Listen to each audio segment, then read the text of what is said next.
Welcome everyone to Co-op Month and the third of three inspiring webinars that the Cooperative uh, Institute has put on this month. And this one is Inspiring Stories and Impact, Housing Co-ops and their stories. So we're going to my name is Ann Gass, and I'm here representing the Maine Shared Equity Housing Network, which is kind of a fledgling group of shared equity housing organizations statewide, trying to sort of generate more interest and knowledge about the various shared equity housing options. And I'm going to ask the panelists to introduce themselves.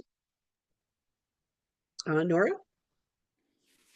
Good morning. My name is Nora Gosselin, and I'm the Director of Resident Acquisitions at the Cooperative Development Institute.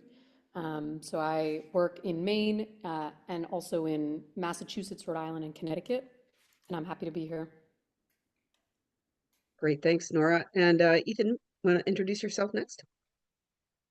Hi, everybody. I'm Ethan Miller, he, him pronouns, and I live in Green, Maine, Wabanaki Homelands, and I have kind of two hats today. One is a co-founder and a member of Wild Mountain Cooperative, which is a limited equity housing cooperative that has been around for 25 years. And I'm also a staff member of Land in Common Community Land Trust, which owns the land that the cooperative is on. So I'll be sharing a little bit about that housing co-op community land trust connection. Thanks. That's great, Ethan. Thanks. And Matt? Hi, I'm Matt Thall. I am the president of the Massachusetts Association of Housing Cooperatives. I have lived in limited equity co-ops for 2/3 of my life, and that means 50 years, more than 50 years. So you can do the calculation. I have really spent many decades working in affordable housing in Massachusetts, largely with the community development movement. That's awesome. Thanks, Matt. All right, so we're going to have a discussion among the panel members. I'm going to pose them some questions, and then we're reserving some time at the end for Q&A. We hope to have it at least 10 minutes and maybe 15. So go ahead and put your questions in the chat, and we'll get to them at least in the Q&A if we can, and maybe even as we move through the conversation. And then, all right, so I'm going to go ahead and pose the first question. And it's describe a housing co-op you helped form. It could be your first or your most recent, whatever you want to highlight. And so let's start with Mathew on that. Okay, well, in 1985, when I was the executive director of the Fenway CDC in Boston, the CDC worked with two private developers and a lot of community activists to basically do an adaptive reuse of a historic building in Boston. This was a building built as a private mansion at the turn of the 20th century, had been used as a public high school for 50 years, and then had been used as a little city hall. And we went through a long process of negotiating with the city of Boston to redevelop, to let that building be redeveloped as affordable housing. We ultimately were able to form a partnership with two private developers who had both an experience and a real commitment to co-op housing. So we had both separately applied to the city to develop this building. We developed a 46-unit totally mixed income housing cooperative. It was an adaptive reuse. In the process of doing it, in order to obtain some critical financing, we also created or had registered a National Register of Historic Places district in which the building was located, and we did that so that we could utilize historic tax credits. That's awesome, Matt. I'm going to cut you off, Okay. that it sounds like an incredible project. Lots of different elements to it, but great to create that many units. Nora, you want to talk about some a project you were involved with and sort of obstacles you had to overcome and lessons learned?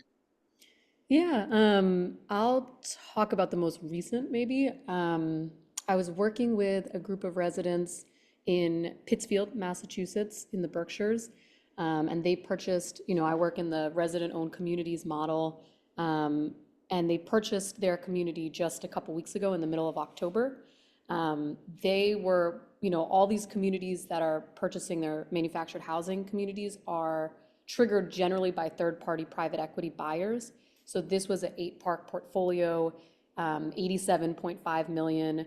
The offer came from a private equity company based out west, Crown Communities, and it involved a park in Gorham that I was also working to. That was a highly organized group. They put in their offer. They kept going up. They really wanted to buy. And unfortunately, because of the original opportunity to purchase law in Maine, not the one that just passed the right of first refusal this last June, under the original law, they were not successful in their efforts, which was really unfortunate. But their sister in this portfolio, which is a 130 home community in Western Mass, because of Massachusetts's right of first refusal, they put their offer in, and then they went through their process over basically 5 months from late spring through October, and they just purchased their community. And the obstacles, I would say, definitely co-op development when people are working 2-3 jobs and coming to board meetings after those jobs, moving at the speed of trust building versus the need to move at the speed of a commercial real estate transaction. Always want to name that up front. And then not replicating the sort of us versus them or dynamic between a board and a membership. The idea of how do you build really strong communication and a sense that the board is us, the membership is us, we're going to own this at the end of the day. Those are some of the obstacles that we always see come up. That's awesome. Yeah, and for those who might not be familiar, a resident-owned cooperative is usually what people think of as a mobile home park, right? Or manufactured housing park. Okay, just want to make sure people were familiar with that terminology. Ethan, you want to talk about one of your projects? What it was like and the major obstacles or myths you had to overcome and lessons learned. Yeah, I'll talk a little bit more about Wild Mountain where I live here. We started about 25 years ago as a group of young activists trying to figure out how to live together and support each other in a cooperative way. And we were renters initially, and then a few years in, we had the opportunity to buy the land and the building, and that's when we decided to create a community land trust as the holder of the land, and then kind of separate out the ownership of buildings and have a limited equity cooperative holding the buildings. And so that was kind of the origin of our 2-part model. And the cooperative has grown and shrunk and gone through lots of phases over the years. We've had about 80 people living there at one time or another. We currently have 10 full-time residents. It's a multiracial, cross-class, multi-generational community. We started out hyper collective, everybody like living on top of each other, like one big kind of slumber party. and and now it's much more like a cooperative neighborhood. And we're really in the process of kind of revising our structures to kind of meet the new conditions, because the land itself is also home to lots of different community farming projects. I should say we're a very rural project, and we've always been really connected with farming.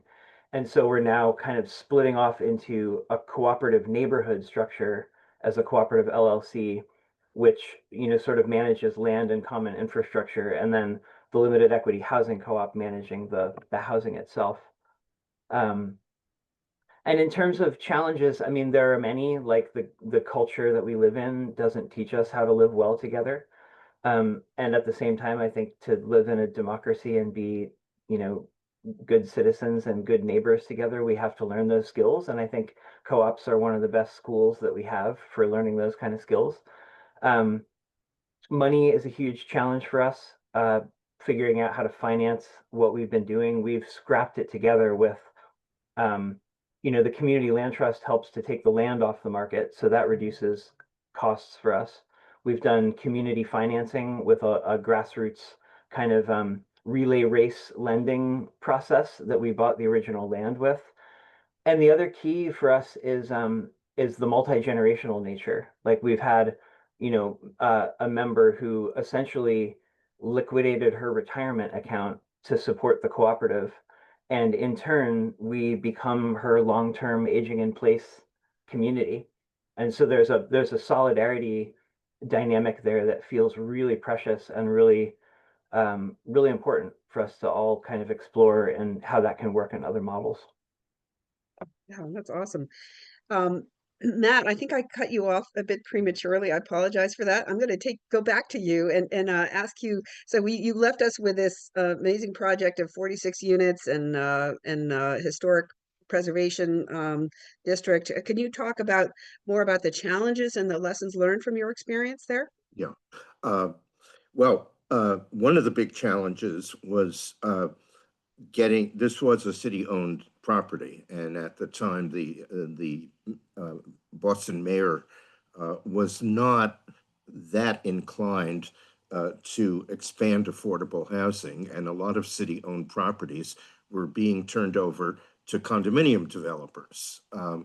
And this is a neighborhood that was, after having gone through a horrible arson thing, was starting to experience gentrification. So the political aspect was quite challenging, and we fortunately had a friend within the administration who, behind the scenes, was really pushing to put out the request for proposal that this be affordable housing and even a cooperative. The other big challenge was financing. This was there were at the time no financing products that were particularly available to housing cooperatives. Since then, Massachusetts has enacted such a program, which it unfortunately has not used for co-ops in 20 years. Yeah, we can get into that issue later. There was a one-time special HUD program called the Housing Development Action Grant that we were actually able to, with the support of the new administration at the city, to secure funding.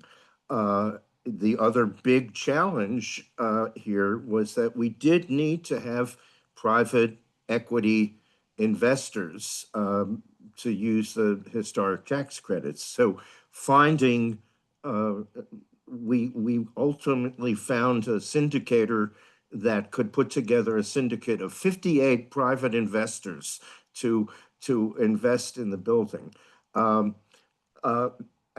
clearly, one of the challenges here was that the building was not originally a full bona fide co-op. It was a limited partnership that had investors and a very complicated legal structure, which we were able to sort of turn it into a bona fide co-op solely owned by the co-op corporation and the residents 15 years after it was developed. So there were a lot of challenges. We were able to do this because there was a tremendous enthusiasm in the community. This is a very small community. You can walk the perimeter of this neighborhood in a half hour, and there are currently 5 limited equity cooperatives in that neighborhood. There were 6. One of them was sold out by the residents when they ran into financial problems and didn't have a land trust underneath it to prevent them from doing that. So, there are a lot of activists, a lot of politically active people in the neighborhood. The neighborhood really came together to support this development and a number of the other co-ops that were being developed around the same time. Yeah, that's great. I mean, it sounds like the one commonality in terms of all lessons learned that you've described is, it takes people with a passion for this particular project and a vision for what it will look like. But it sounds like you also need outside, that's not enough, like you need outside support, whether it's Nora's uh, kind of work that she does with the resident-owned cooperatives or the Cooperative Development Institute or whatever, for other kinds of projects. There's a question in the chat about how to someone who wants to rent but also wants kind of permanency and so we'll get to that, I think, in the Q&A. We'll move on to the next question. And I'm curious about the positive impacts housing co-ops you've helped create have had on their members and the communities where they're located, because there's still a lot of lack of awareness or understanding about what these models are, and I think some skepticism in communities about their value. So I'm going to go back and start with Ethan to answer this questions first, because you started out with the multi-generational aspect. Yeah, thanks, Dan. I think I want to highlight the kind of the role of co-ops as catalysts for broader kind of transformation. I mean, I think there are obviously ways in which living cooperatively changes us as people, and I think when it goes well can help make us better people in our relational skills. But I also think that because cooperatives require I mean, they require that we build a set of skills around creating new things in the world that aren't the typical things that people think of, or they're not conventional structures. Um, and there's a kind of like, radical cooperative entrepreneurship dimension to this, like to kind of like co-opt that term back from the capitalists, but to say like there's a space of creativity that I see get formed. So for example, I think our cooperative living gave rise to this creativity around like how do we hold the land in a way that takes it out of capitalist markets? How do we protect that land from ourselves over the long term, right? Like if our cooperative falls apart, how does that land not get liquidated and de-cooperativized? And so that's where the community land trust piece comes in. And I've seen so many co-ops and co-op developer projects like spin off other kinds of things in communities, because I think once you kind of catch the cooperative vibe, you're like, well, let's turn land into a cooperative structure, let's turn housing into a cooperative structure. How are we going to buy our food and grow our food cooperatively? And so I think that kind of synergy is really a powerful effect that our communities are all going to benefit from. I don't think you can end up with just one co-op. I think you end up with more once you start one. Yeah, it built on itself in a really positive way, or it can. That's awesome. Matt, you want to go next and talk about that? Sure. Well, in terms of just my particular co-op, first of one of the incredible benefits is it has remained incredibly affordable to all of the income levels. And we have low, moderate, middle, and quote, market rate people. Okay, so I live in a very lovely market rate one-bedroom apartment. I am currently paying $1,577 a month, which is around $2,000 below what a market rental of this Wow. apartment would be in this neighborhood. This is actually something that many people don't understand. And the co-op is in very strong financial position. So that is one important advantage.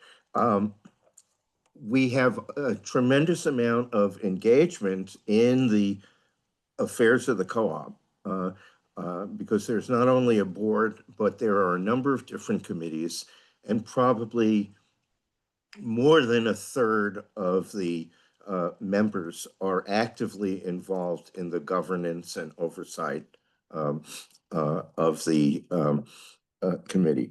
One thing I have observed about my co-op and many others, people are very civically engaged. I'm waiting for some political scientist to compare voter registration and participation in co-ops versus rental housing versus condominiums. I think co-ops will come out, and many of our members are very actively involved in other neighborhood and citywide organizations, be they political committees or the local garden society or the community development corporation. So there is both tremendous engagement within the co-op and beyond. So I think those are some of the real positive aspects of co-op living.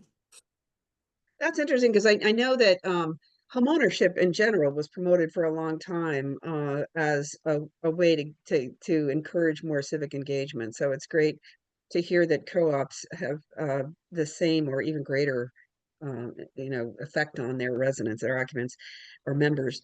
All right, Nora, you want to talk about that some? Positive impacts that housing cooperatives have had on their members and communities?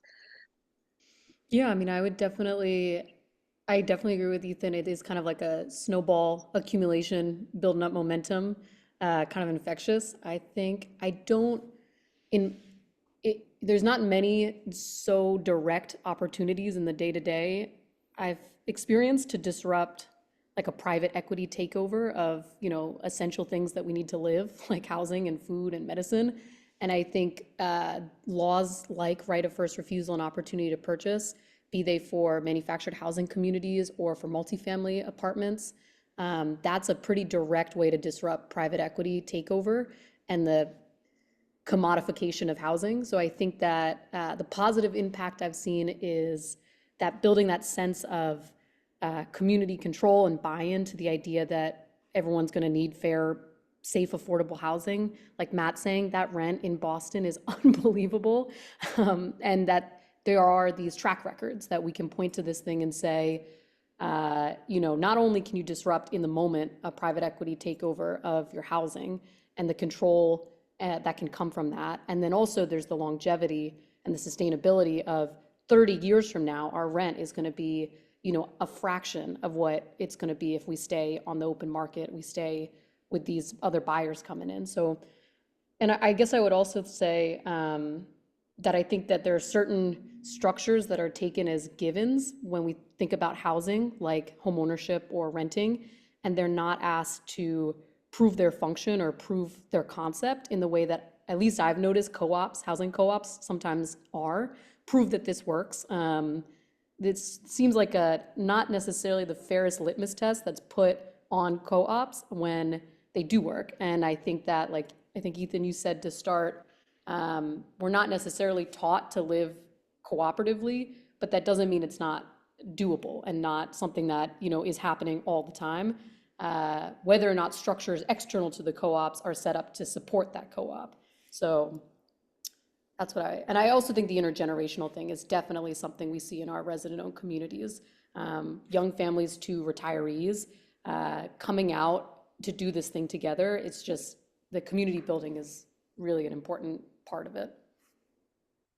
Yeah, and that seems to me to be so critical right now, as we see increasing fracturing across the board over national politics, certainly, and some state and local. And I really resonate with this notion that like we aren't necessarily taught these skills about how to live together in a cooperative way, whether you live in a single family home or in a cooperative structure. But the cooperative structures kind of force that, or provide the structure within which those skills can be learned and practiced and mentored. So that's those are great comments. I appreciate those. Let's go on a bit and in and I said earlier, and you guys have alluded to this as well, in Maine, cooperatives really aren't well known, and that the gold standard for housing permanency and control remains single family home ownership. I mean, I serve on the council in my town of Gray, and I'm quite certain if you talk to even just other council members about these other forms of ownership, they would be pretty distrustful and suspicious of them.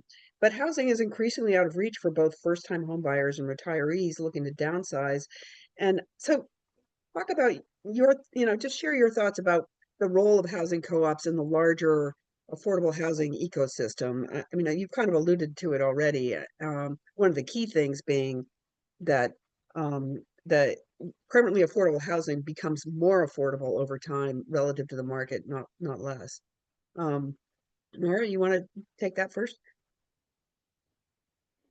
Yeah, I definitely think that um, housing co-ops are, I mean, everyone says it all the time, but I would just be redundant. Like they're one option. They deserve a seat at the table of other housing options. And I think that they're not the silver bullet. This is going to solve, the affordability crisis. But I mean, specific to resident-owned communities, it does thread a needle between homeownership and someone building equity. The value of their home goes up, especially when there's control of the land underneath that home. And then also they have the benefit of a cooperative, so that homeownership meets cooperative land ownership, which I think is maybe a parallel to what Ethan has in his community. But I think that it's definitely one of what I would hope would be many housing options in Maine. That's great. Ethan, you want to go next? Yeah.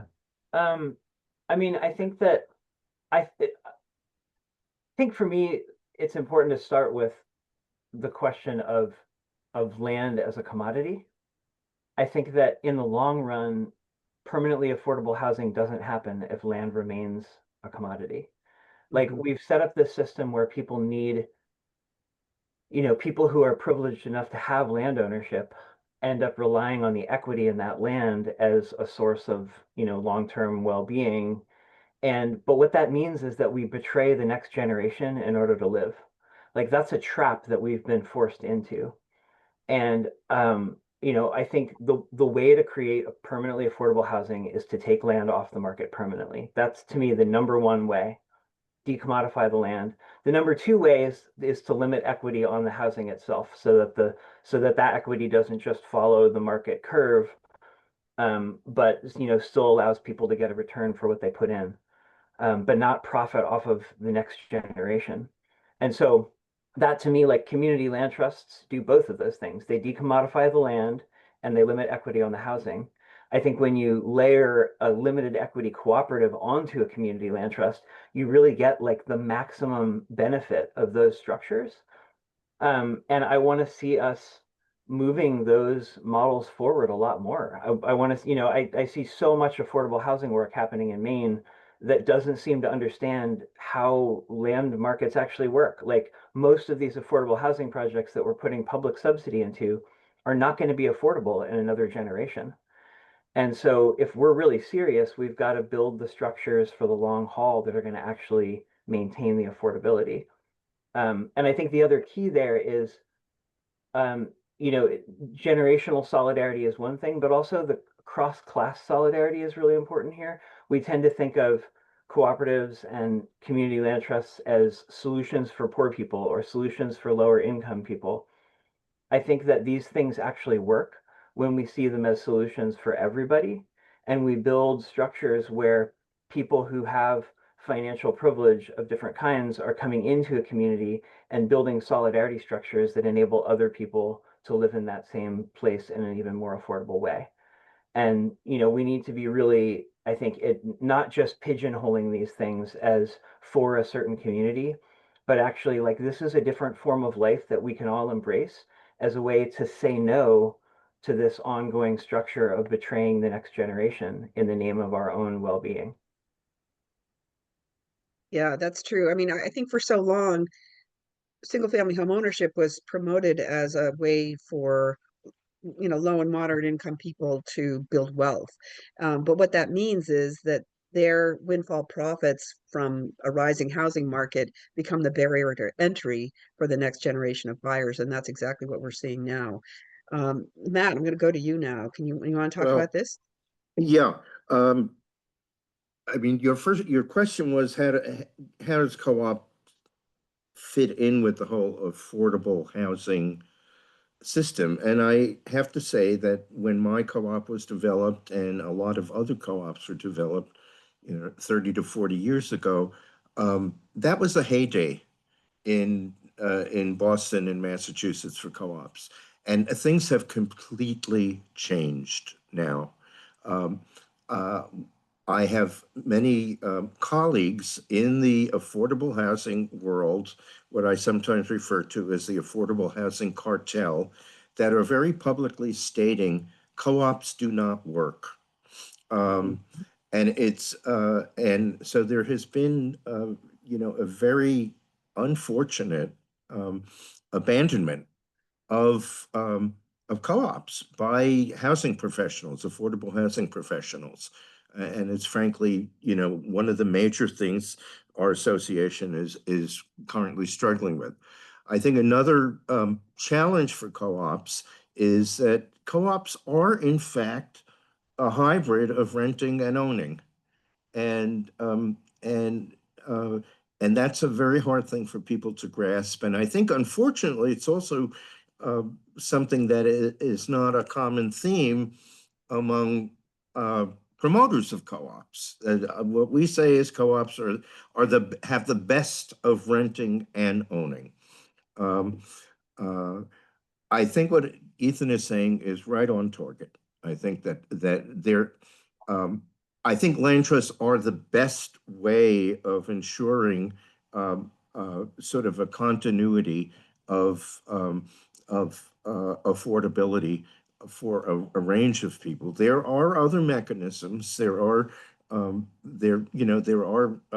financing formulas that can build in the limited equity arrangement. And the other issue with land trusts is, land trusts, if they do not continue to operate, they can become irrelevant. My co-op is actually sits on land that is owned by a subsidiary of the CDC that developed it.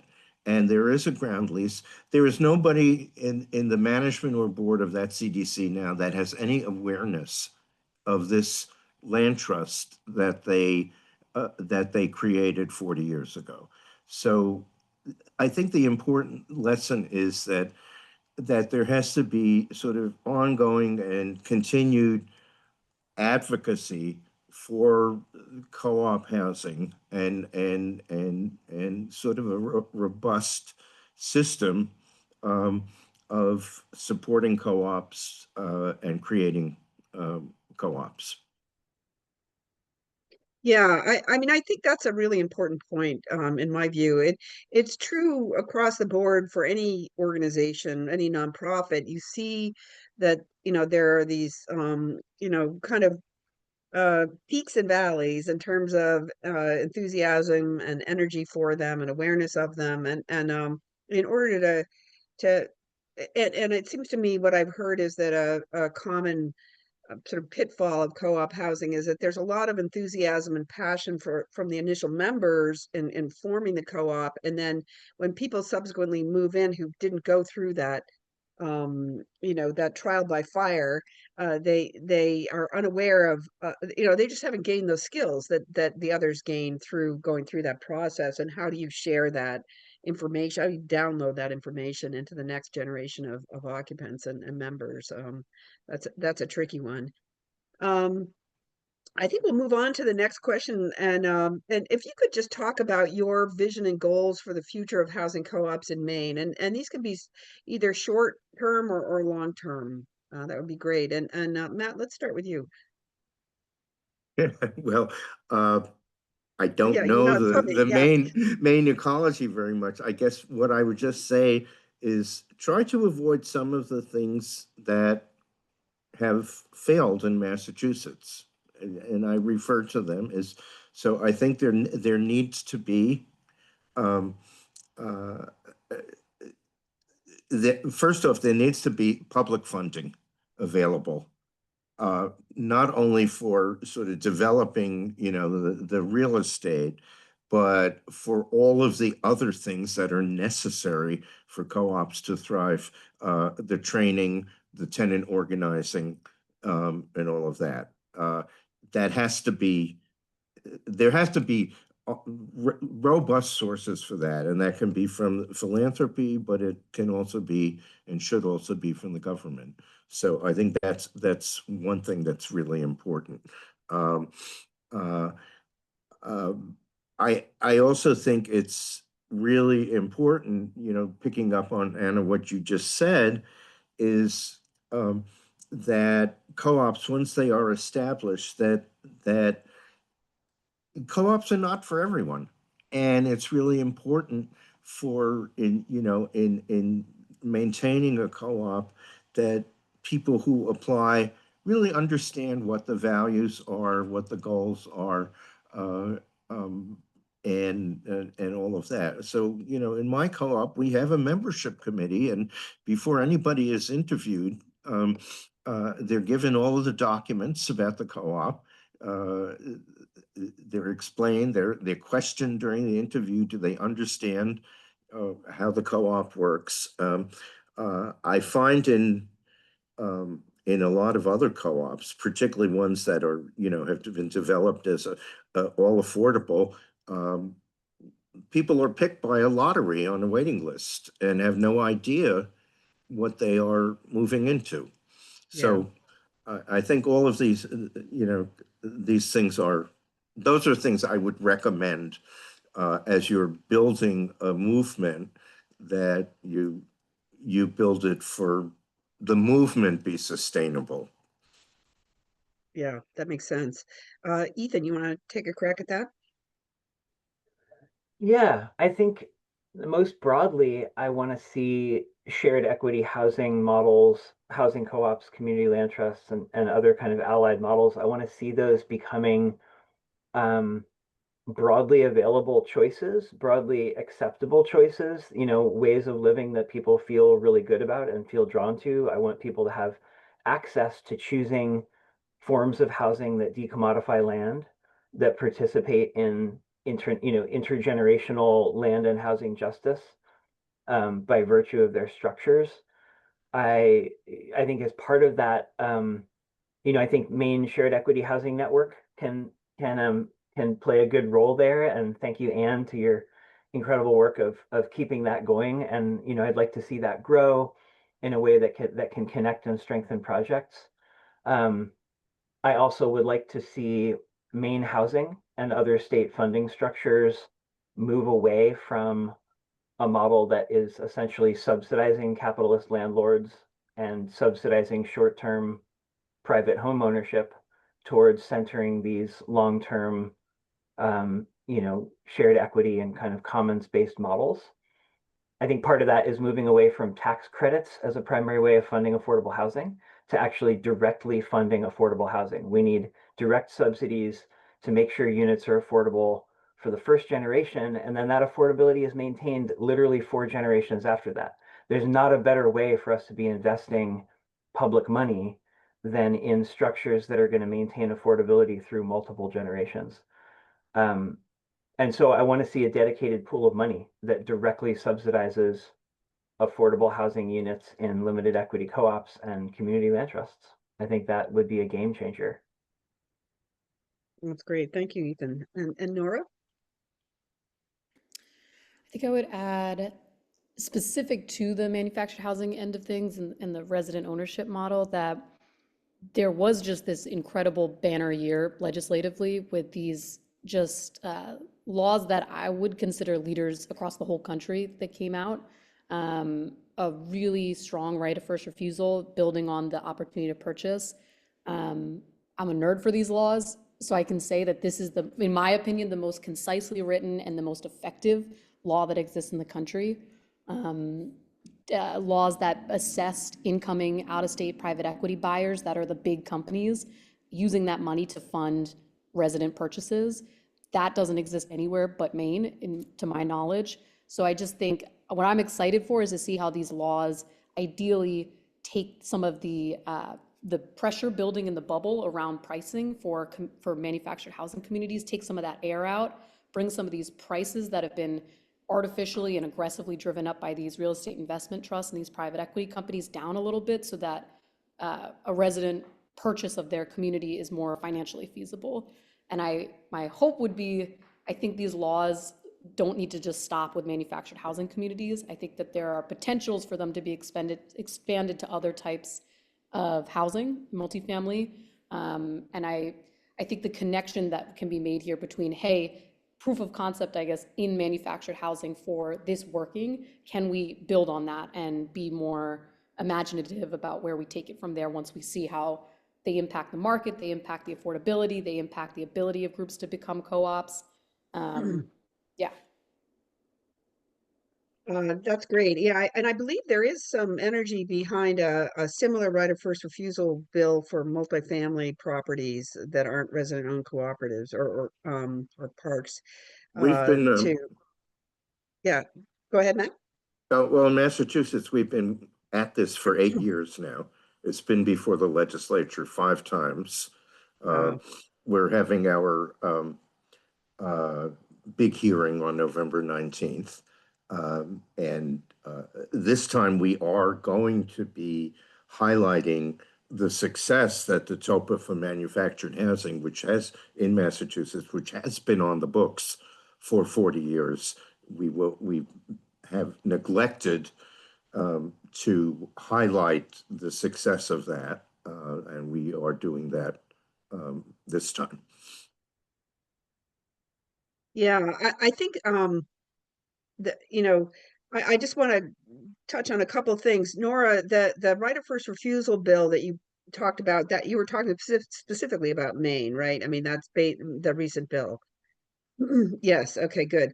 And there is, like I was saying, a similar effort. I think Maine Housing Justice is leading the effort on that. I'm not sure who else, to have a similar right of first refusal bill brought to the legislature this year for just for multifamily properties. So we'll see how that's something folks should support. I mean, I do think that what we've seen in Maine is that there hasn't been a lot of excitement or interest at the legislative level, at Maine Housing's level, to finance these alternative forms of ownership, and that's part of the struggle now. I want to go back to move on to the Q&A now. And there's a question from a woman who says she's 70 years old. She's interested in a full ownership private equity situation.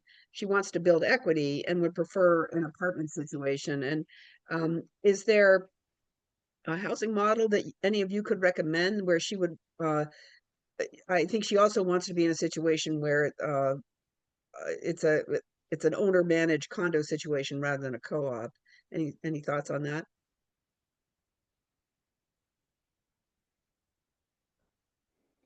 There are, oh, go ahead, Nora. Oh, I was just gonna, I mean, there are market rate co-ops that are resident managed. So those are definitely a model that exists out there where there isn't any limit on what your equity is. And you can self-manage the building. So that's the kind, I don't know how many market rate co-ops there are in Maine, if any. I don't know of any, yeah. Yeah. There are a So- lot in Massachusetts.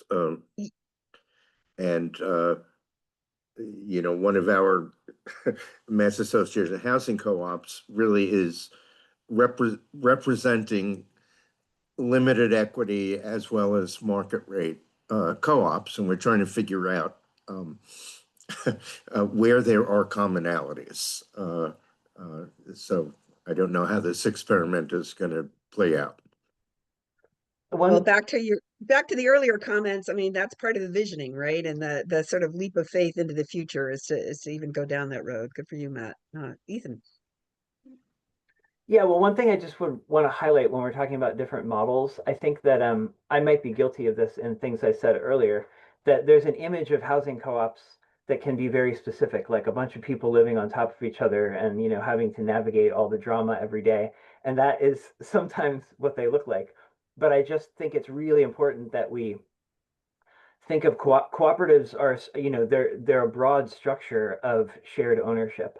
And a housing cooperative can take all kinds of different forms. I mean, you can have a hyper collective situation where everybody's sharing a kitchen and a bathroom.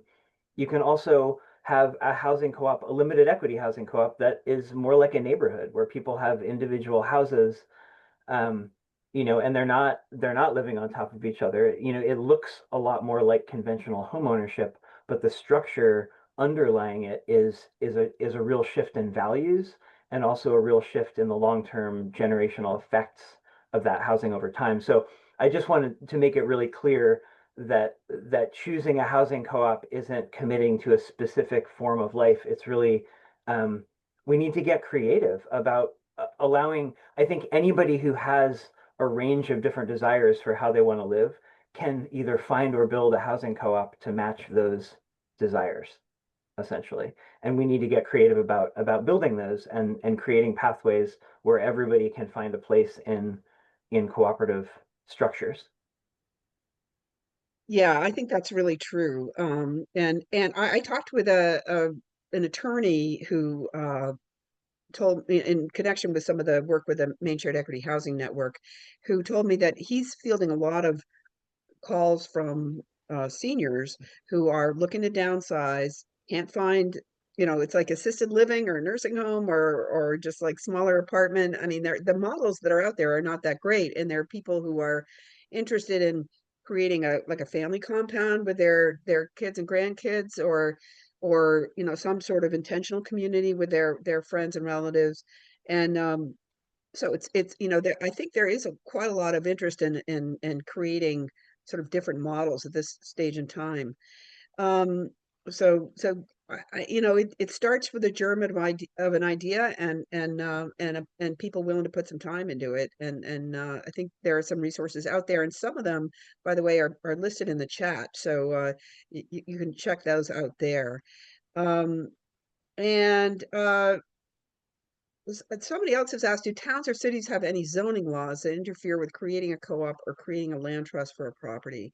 Any thoughts on that in Maine, especially?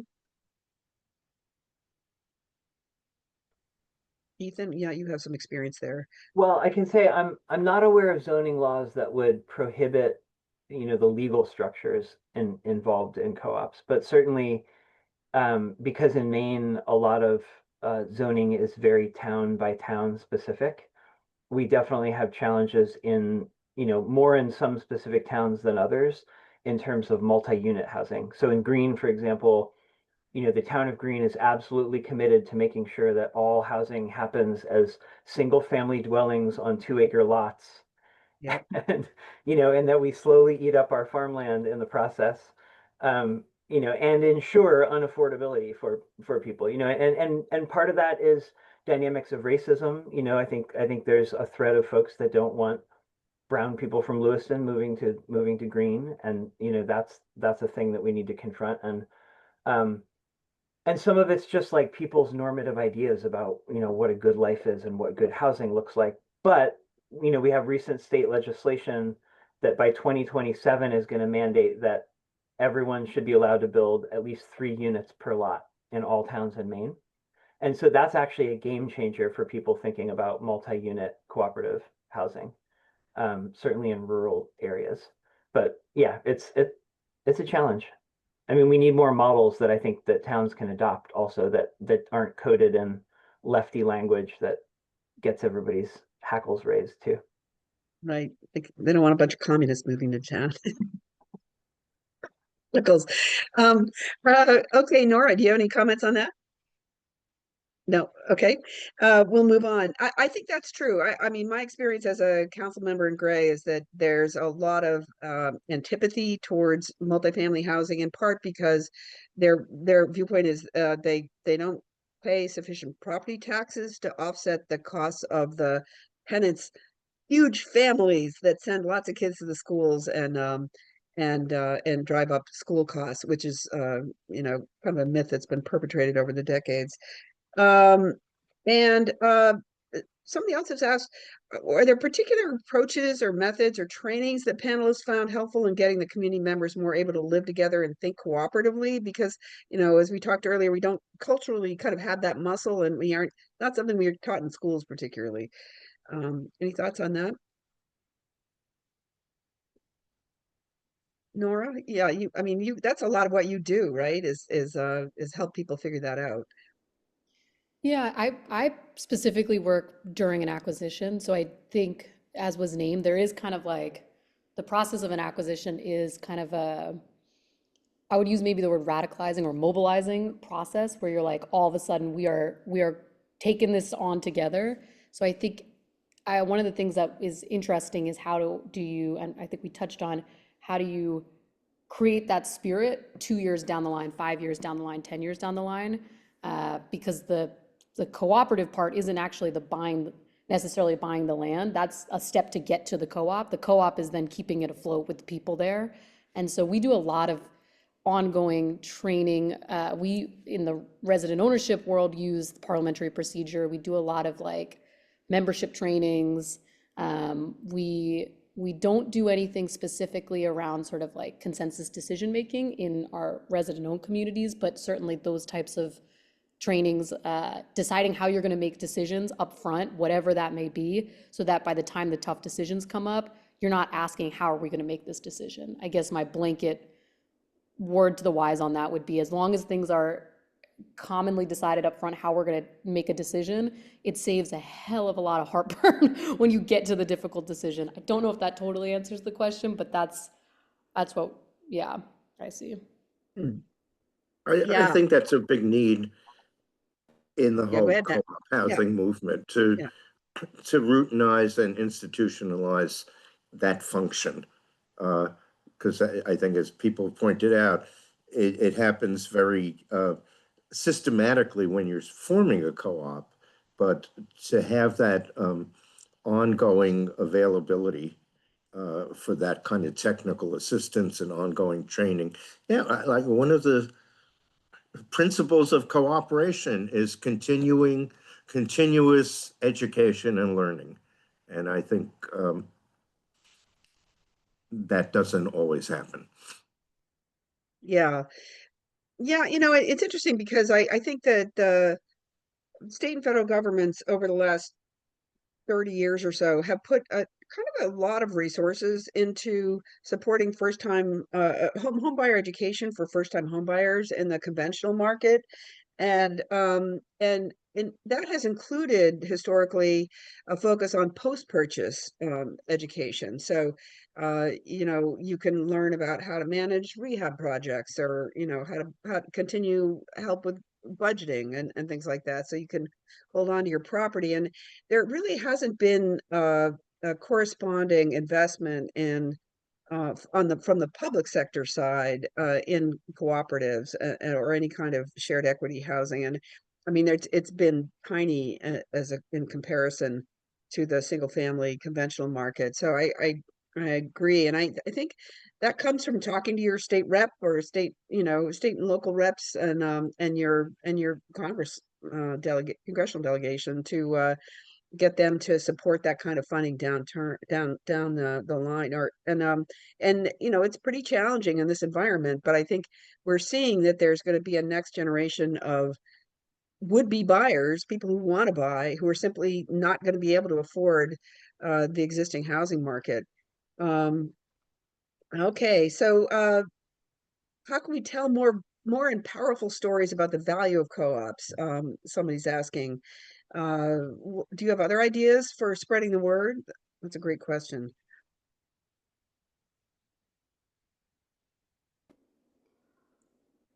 I could hop in. Well, I do. Oh, Matt, you want to go ahead?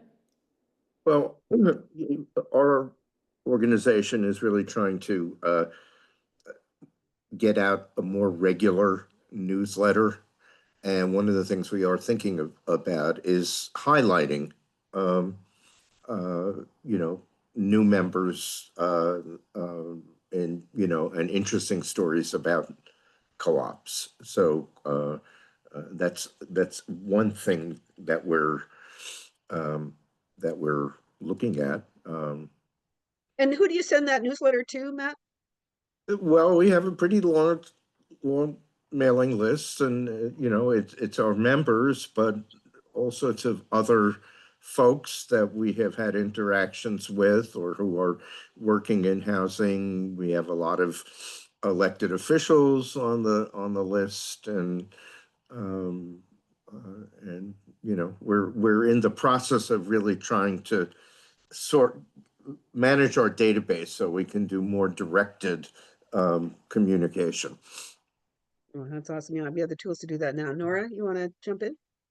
Yeah, I was just gonna add, I do think that um, the the coverage, like the first group that became resident owned under the opportunity purchase law, Blueberry Fields Cooperative in Brunswick, working with them through the entirety of last year, going from the first meeting in the high school next door, where there was a lot of like, what, this is kind of crazy, what's gonna happen next? And then going through the whole process and seeing the driven by the leaders in the community, getting the town to the table, getting the state rep to the table, getting so much attention, press, like, I just think that that was such an invaluable thing to raise the sort of visibility. This is something that works. This doesn't work for any particular size. This can work really big, was really important. And I hope we could do more of that, because that's what gets laws changed. And the fact that there are so many Mainers already living in co-ops, like just being like, you know, redundant again and again and again, they're already here. It is kind of, there's power in that. And for legal, just, I see that in the chat, if it's useful, we've worked with, for the rock stuff, Drummond and Drummond Woodsum. I know Drummond Woodsum does a lot of co-op stuff anyway. Those have been our go-tos for legal co-op stuff. That's awesome. We're kind of needing to wrap up here. I want to really thank the panelists for sharing their knowledge and expertise and experience today. Remember that there's going to be a you know, evaluation sent that you can fill out, and I want to just quickly summarize. I'm going to thank Matt for helping with the takeaways from the meeting. So one option is to explore market rate housing cooperatives as an option for seniors looking to downsize. And so there, I think it's important to remember that it's not just limited equity cooperatives. We have limited equity, group, and market rate. And those can vary depending on what your interests and needs are. But you know, the cooperatives offer an opportunity for group living and the support of group living that is very powerful and meaningful for the residents and really helpful for the community, because it can those residents can be more engaged in the community or in politics in general. So those are things to keep in mind. But we need advocacy for state level funding and policies that directly support the development and long-term sustainability of housing cooperatives and community land trusts. And we've seen that with Maine, the Maine Shared Equity Housing Network. We've met with Maine Housing. They're pretty committed to high volume cookie cutter approaches that make it harder to do the kinds of things that, you know, for example, Ethan is living in. So that's a challenge, and we need to just normalize and that this is a housing option that is important for people and for communities. Do keep an eye on the right of first refusal law that's coming up, and we also need new right of first refusal for multifamily properties, and we do need ongoing education for cooperative members. So that's just a brief summary of the high points of the panel today and the webinar. Thanks again for everyone who participated and viewed this, and good luck on your own housing adventures. Appreciate your time. Thank you. Thanks, everyone. You all. Bye.